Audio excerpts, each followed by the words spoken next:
Opportunities come to pass, not to pause. And that's why many young people drank from the jar of frustrations. If I ask anyone listening to me, tell me what you want to become in 5 years. If I ask 10 people, I'm sure maybe only 2 people or 1 person can tell me. Thank you for tuning in.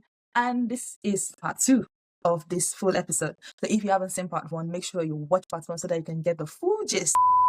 So bringing that home, someone is listening and saying, okay, all these things they are saying about strategy, visibility, thought leadership. Can you go granular? Can you break it down for, someone out there that wants to position themselves for the coming year, for the year 2025, say like, okay, Dr. Sean, okay, it's good that you even just mentioned vision board. You just said that you want to be best at this, you want to be the top at this, you want to be that. Can you please break it down for someone out there that is listening that wants to understand, okay, the vision board, okay, the strategy, how do you become a strategic person that becomes visible and attracts the right opportunities? In this time and age, before I talk about anything, first is I ask people, have a mentor. Who are you accountable to? You must have a mentor. The beauty of mentoring is one that, as you know, I think it's really had a very significant impact on my life. So I have people who I'm very accountable to. And these are people that don't need to say to me, Sheon, don't mess up. The respect I have for them, it also automatically translates to the fact that it keeps me in line, and I'm not trying to impress them, but I'm also trying to establish the fact that what they've instilled in me is going to find expression and will continue to find expression. So the first thing I'll ask is whoever, has that ambition, healthy ambition towards succeeding, you need to be strategic. You have to be very strategic. Let me give you a typical example. In my own career, for instance, someone who wants to be a vice chancellor, the strategy, you need to understand what the requirements are. You need to first ask questions. What will I have to do to become a vice chancellor? And you start to plug in those areas, a specific vision board, specific elements of the vision board with respect to all those aspects. It's relative now. I mean, you could be a nurse, you may want to be a chief nursing officer, you could be in business and you want to own your own startup. You could be an academic and you want to grow to that professorial cadre. It is for you to identify what the requirements are, what you need to do. And when you sit down with a mentor, you can devise from that a meeting. You see, usually when I go for meetings with mentors, I become, and this is no exaggerations, I become 10 years wiser, 10 years wiser, 10 years wiser. So that things that maybe I would hear maybe in the next 2 years, I already heard it here. Exactly. I mean, when I was to start the department, because I virtually started the Department of Real Estate at the London Metropolitan University. Amazing. And one thing I did was to run to my mentor. This mentor also mentored my father and talked to my father. Amazing. 6 years ago. So he's British, and what I simply did with him was to ask him questions. This is a department it's a baby department. How can we be competitive? How can we be relevant? What do you think our curriculum should look like? What should be the expression from our course curriculum? And he went straight to the point. He said, look, because this is someone who is actively in the game, the real estate, education, business, and professional game. This is someone, an emeritus professor at the University of Oxford. I've forgotten the other title, but it's in the rank of emeritus professor. So I simply said, look, tell me. I took my notes to him. I said, tell me what I need to do. And he said, for your curriculum, speak with GLL, speak with Knight Frank. I'll connect you with this person. I'll connect you with that person. They are going to tell you what will improve the employability index for each of the curriculum. Asset management of real estate, for instance. What kind of topics should I be teaching? So that, because you need to, it's a chain. You're not teaching backward, you're teaching forward. Yes, because at the time the students are going to give feedback, they will write positive feedback that, wow, the students themselves will know that, wow, this is mind-blowing, this has improved my employability rating or index. And with that, when you want to become a vice chancellor, they look at students' teaching evaluations. Amazing. So you see the chain. So you must, but it's never a walk in the park, because sometimes you may just sit down with a mentor and, well, you may not gain anything, but you also need to be strategic in your decision on who the mentor would be, right? So going forward, first is to understand, before even developing or designing or curating a vision board, you need to understand in specific terms. If I ask anyone listening to me in specifics, tell me what you want to become in 5 years. If I ask 10 people, no exaggerations and with due respect, I'm sure maybe only 2 people or 1 person can tell me, instructive, in very clear, less ambiguous terms, say to me, I am going to become this. If I ask people, I want to become a professor. Professor of what? Doing what? Where? Those details. We need those details, right? Doing what? Excelling in what areas? I've published how many papers? So as a professor, there's a whole lot that has weaved around a professor. So you need to understand in specific terms. And I think it's important. Early discovery of purpose is so vital for our journeys. That was one thing that also helped me. Early discovery of purpose. I learned that from Bishop Oyedepo. Early discovery of what God has created you to, who God has created you, to be in this world. So if you have discovered that, then highlight, in specific terms also, what steps you have to take to get to that stage. Write them down and simply review them with your mentor. It's just so simple. Review them with your mentor. But the generation today, I'm sorry, I keep saying this, but the generation today is so arrogant. They're so full of themselves. Humility is hiding, where arrogance is flexing muscles today. Everyone has a truth. There's relativity of truth. And it's a big problem, because Many parents have also failed in the space of bringing up or training their children in the way they should go, so that when they are old, they won't depart from it. So if some of our parents have failed in that space, then we should not fail, because it's going to be a big problem for the unborn generations, and we are not going to have a sustainable world. So it's important to sit down. Even if your parents don't sit down with you, you can have a professional parent, a financial parent, not necessarily someone who will be giving you fish, but someone who will teach you how to fish. I have been 10 years wiser ever since sitting down with mentors. When I wanted to apply for the research grant, my mentor just told me, think about this. And I went and I said, what? When I wanted to design the course curriculum, I mean, I wanted just about, I think 3 months ago, I said 3 months, 3 weeks ago or 4 weeks ago. I mean, I won research grant, almost 30 million naira. And it has to do with climate change and all of that. When it had to do with teaching, because I also wanted to excel, so that by the time I'm putting forward my applications for full professorship, I can show them, look, That's the I've track excelled. record to prove it. I have a track record. Line You upon cannot, pieces upon yeah, you pieces. cannot, A little yeah, here, a little there. yes, you cannot give what you don't have. So people tell me, so I want to prepare for an interview. Are you sure? Do you have this? Do you have that? I mean, to God's glory, let me share this secret. I just got a second job, but I decided I won't share it publicly. I just got a second job as an associate lecturer in one of the universities in the north. And before I left the interview, I was the first, because they sent a document saying there are 4 candidates. Before I left, I'd known that I had gotten a job. And usually at interviews, panel members should not show excitement. They shouldn't. They should. I'm not saying they should, but extremes. Every answer I gave was met with impressive, outstanding, excellent. When I drove back from it's at Sheffield Hallam University. When I drove on my way back to Coventry, I'd received a call on no number. But I mistakenly caught the call because I was driving. So when I got home later in the evening, hello, is that Sean? Blah blah blah blah blah. Oh no, we want you, please. Blah. The interview was held on Friday. It was supposed to continue till Monday or Tuesday. But on Friday, before the end of the day, they had gotten to me. Decision. They were compelled. What was the difference? So I'm not snatching the glory of the Holy Spirit. But again, as human, I had also expressed experience and expressed the fact that I've done this, I am doing this, and many people today can't do that. They can't do that because not because of their own fault, but also because they don't have the right mentors who can tell them, look, in this area, do this in this area. And guess what? It has now become transgenerational for me.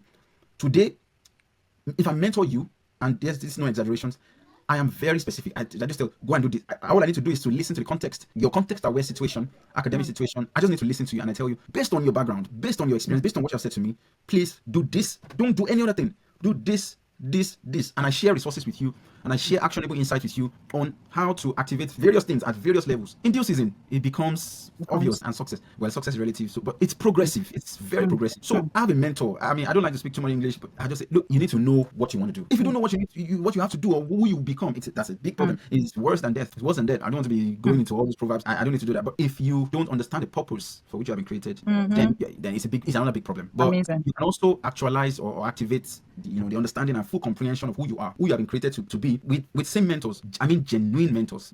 So having mentors in business, in career, in marriage, people just do what they feel is right, and that's why many marriages, many career paths, many fail, because there was no one thing. I mean, many students have, and this is what I'm going to round up with. Many students have reached out to me and have said, look, I want to do a PhD in this, and I'm asking, okay, I read their proposal and I'm like, no, this cannot fly. Let's have a meeting, and then I point out areas, and they'll be like, wow, I wasn't thinking about that. Why? Because I've also been exposed to the beauty of mentoring, being able to understand how to compete at various stages. I learned that from an academic advisor who was more than a supervisor but a mentor. From there, I learned how to help people think creatively. I only need to sit down with you. I'm not a prophet, but I've just evolved in thought leadership. Yeah, and all I need to do is based on this, I recommend, I share, and I tell you, I'm not rigid, I'm not coercing this, I'm not forcing you. Go back and think about it, and then we can have a further meeting.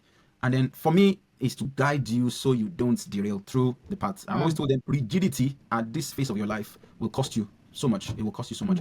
It's just, not even sometimes, it's just good to be humble. Do you know that when you get to another phase, what will push you again forward is collaboration. The phase that I am now, I have identified what will push me forward. It is collaboration. I think I shared this at VLC, and I've seen that work. I've seen that work, especially on innovation or anything that will bring about sustainability, maybe at workplace, sharing new ideas. And I say, look, can we do this? And I try to collaborate with the owners of the land. It is progress, strategic collaboration. Guess what? There's a challenge out there which is going to cost, I think, about £10,000 to be awarded to whoever wins the challenge. It's between university and another organization. And I came up with 3 innovative ideas. I wrote everything, all the ideas, and well, we've just submitted because the deadline was I think 2 days ago. Now I wrote the entire script, the proposal.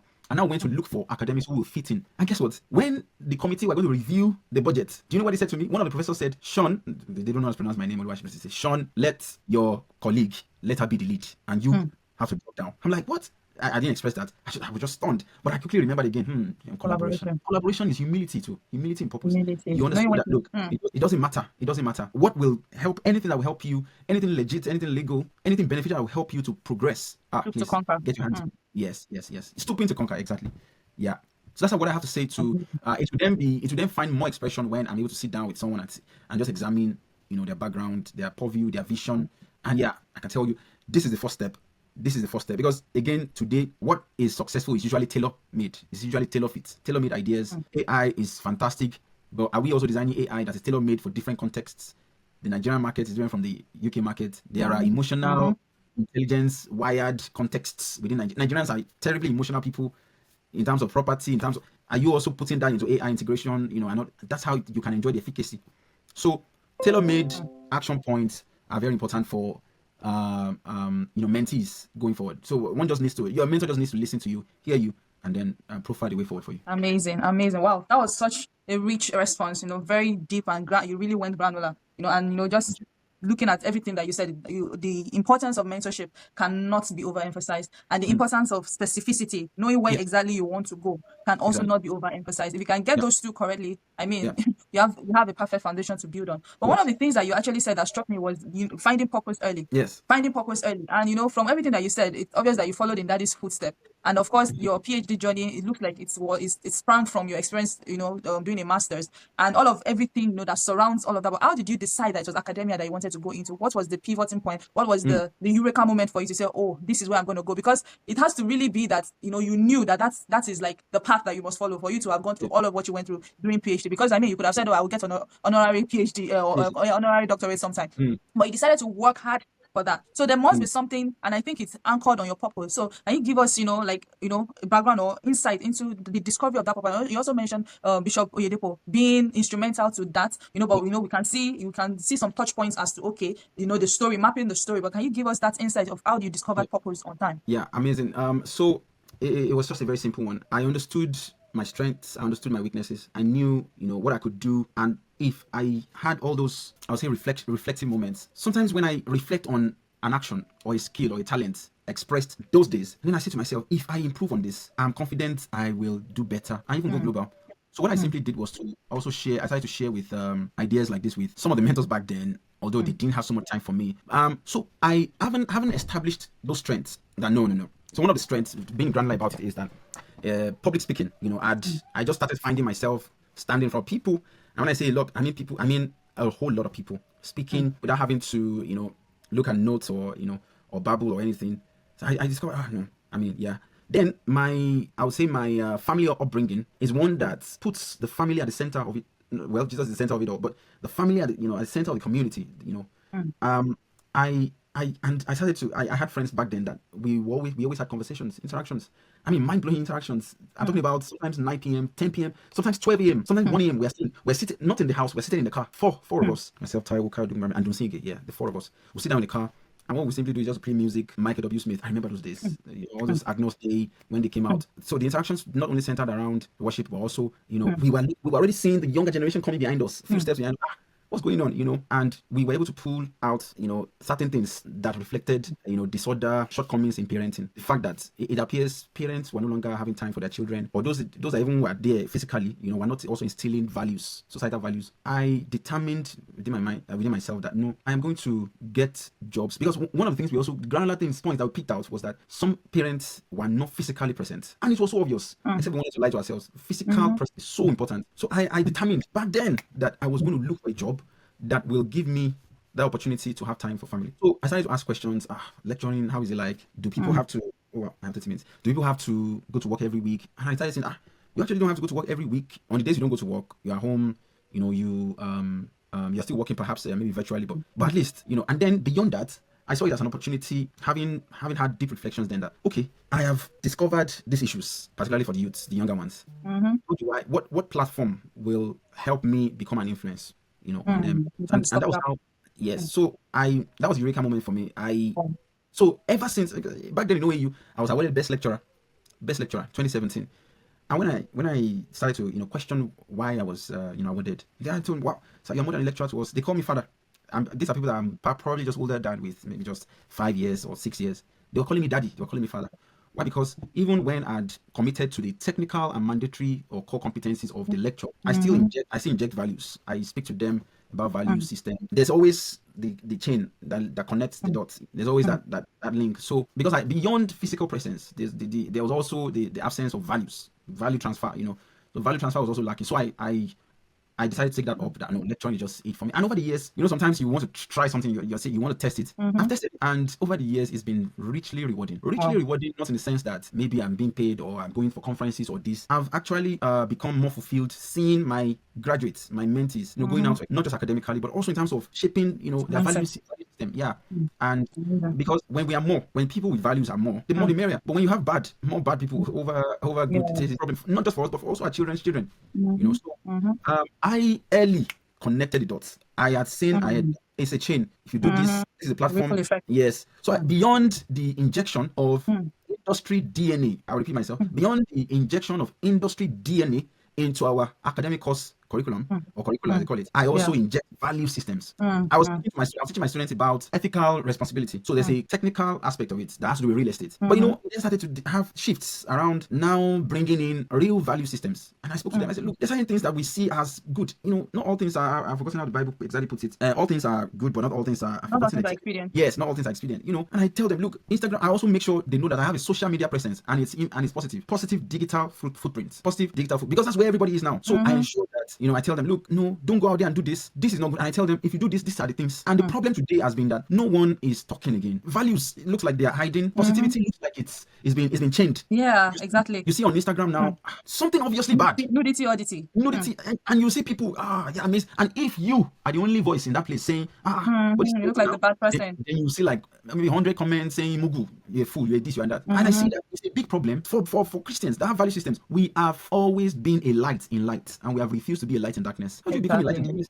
Shining light on light. Yes. When your light is supposed to shine in darkness. Yes. Amazing. So being a light in darkness means go out there. This is the gate of hell trying to prevail against the church, which will never happen in the first place. But we must also, and this is the expression of the aspect of the Bible that says, when I return, will I find faith? I think faith is, this is comical, but I think faith is currently at McDonald's. I think faith is naked. He said, will I find faith on the face of earth? Believe in me. And belief in me also has to do with belief in value system. Because there's an order. God orchestrated this, entrenched this, established this. But there's now, people trying to compromise, and that is what is being celebrated. Now it appears faith is just a serving McChicken in McDonald's at the moment. Faith looks like it's been asphyxiated. Faith looks like it's been, chained. People who are value reading no one longer wants to speak, no longer wants to talk, So it's a big problem. And I said to myself, determination that with precision, I am going to be a voice to my students who are automatically my mentees. I'd also exert, and I do that even on Instagram. I don't fail to talk about Christ when I share maybe a success story. I don't fail to do that. They come and say, in some of them Yorubas, Ogbeni, the Yovi now hard work, but there's a place of grace in every hard work. Yes. I've seen it. There's some things you may not be able to explain, but you are very sure and no, this is God. Wow, amazing. So on the final note, what is that word that you give to a young person out there? You've said a lot, but to round it up, you've shown that, look, the kingdom values stand, and you can go with the kingdom values and still excel in all that you do. It is obvious, and you are a testament to that. So for a young person out there that is still dilly-dallying and is unsure, all their friends are doing one thing or the other, and they feel like this looks like the quicker pathway to go, what would you say to them as we close this conversation today? Okay, I think it's just very simple to say, when a farmer misses the planting season, harvest is null. When a farmer misses the planting season, harvest is null. You're not going to get anything. You're going to be left behind. Now, we're not just saying that the farmer is planting anything, with different farmers. Some plant cassava, some plant maize, some plant. Just be a farmer and plant. Opportunities come to pass, not to pause. They come to pass. And that's why many young people are so, you see that they've drank from the cup of bitterness. They've drank from the jar of frustrations. Why? Because they've refused to become farmers that will plant. Just plant. But if you're planting, because in planting, you're also immersing yourself into that context of humility. Because a seed has to first die. So that's a belief system with a farmer. The seed has to die first before sprouting. And it becomes something so beautiful, and we can pluck apple and all of that. So that's my belief. And that's what has always kept me forward. You see, sometimes it looks like I'm desperate, but I'm just healthily ambitious. Why? Because I have designed specific timelines to achieving specific milestones. There is a point I'm going to. So if I miss one, it automatically, some courses, when you fail a course, you cannot automatically take the second leg of the course in the next semester. That's how it is. And that's why on the pages of social media today, there is some bitter, in fact, bitterness. They wear bitterness. They drink from the cup of bitterness. They are frustrated. But it's also due to the fact that they have refused to be farmers when they should be farmers, when they should be planting. So my parting words would be, please ensure that you don't miss the planting season. There's always the planting season. Bishop Debo said, I'm trying to remember exactly how he put it. You know, every boxer, every soccer player, you know, there's an expiry time to train. There's a training expiry date. There's a training expiry date. So a footballer at 12, at 10 years old can be training, but you at 45, you cannot go on. You cannot go and train and then go to Manchester City and say, please employ me. Your leg. Or a boxer, you are supposed to have. You know, there's this. I mean, Mike Tyson just showed Mike Tyson just I think a week ago. I see the difference in Mike Tyson today and years back. Now, you as a boxer at maybe 50 years old, you say, you now go and enter you say, I've trained in this, I've trained, I've paid for certificates, and you now enter the boxing ring. Bishop Oyedepo said they will box your entire life out. Wow. It's a funny message, but profound message. Don't miss your planting season. Your planting season. So opportunities don't come to pass. They come. They don't. Yes, opportunities come to pass. They don't come to pause. They don't come to pause. They just go. It's a train. It just goes. If you miss it, once you miss the train, you miss. Amazing. You know, you've shared so many great insights. And one of my key takeaways is when you mentioned that when you were younger, when you were talking about purpose, having those insightful conversations with your, what's it called now? Peers. Yes. What kind, so my question to somebody that is listening out there, what kind of conversations are you having with your peers that is going to shape your next 5, 10, 20, 30 years? Because imagine that the kind of conversation Dr. Ajayi was having with his friends is what has shaped what he has become today. Who would have known that's what would have shaped the conversation there? And coincidentally, my dad was also a professor. And I remember being young and sitting in the midst of professors and doctors and having conversations with them and asking them questions. It has shaped the kind of person that I have also become today. So when I'm even having conversations with my peers, it's sounding more, so the value of mentors, people that have gone ahead of you cannot be overemphasized. So if you have access, whatever wisdom that you have access to, be humble enough. Dr. Sheon has emphasized on humility today. A lot of young people feel like, we are in technology-driven world, we know everything. You don't know everything. You only know as far as your nose knows. But there are people that have gone 20, 30 years ahead of you. Why can't you borrow from their wisdom and use it today so that it can catapult you 10 years ahead of your peers? Wow. Dr. Shaw, on the final word, what is your legacy? One word. Impact. Amazing. Impact. Very simple, but rooted within that impact, there's so much. Everything. But very simple. It shows. Impact. Amazing. Where can we find you online? For somebody that's interested in, connecting with you. Yeah, thank you. So you can connect with me on LinkedIn. Basically on LinkedIn, my professional life and life coaching aspect of me is more on LinkedIn, but my social aspect of and value wired life is on Instagram. So on Instagram, you can find me on my profile. My Instagram ID is Farah_Sheun. So that's FARA_Sheun, SEUN. Then on LinkedIn it's Oluseun Ajayi, and then you see PhD ANIVS RSV. ANIVS is an associate member of the Nigerian Institution of Valuers and Surveyors, and then RSV is the Registered Surveyor and Valuer. Amazing. Thank you so much for coming on the Mountains of Influence podcast. And I believe that this is going to inspire someone out there to pursue the academics and know that there is actually a way in there. Thank you so much, Dr. Sheon, and God bless you. And that is the end of this awesome video. I'm sure it was value packed for you. Please don't forget to like and subscribe to this channel and drop your comments below. Let us know what you are taking away from this particular episode, what resonated with you, what was the aha moment for you, what questions do you have for the guest. And of course, don't forget that we have more that we have cooked for you. So share this video with your friends, with your family, with your neighbors, with everyone that you know, and let them know the Mountains of Influence podcast is changing lives, is transforming paradigms, and it is here to equip you for the work of the kingdom in the marketplace. Don't forget, Mountains of Influence podcast is for apostles in the marketplace. Stay tuned and God bless. I am Abimbola Olivide.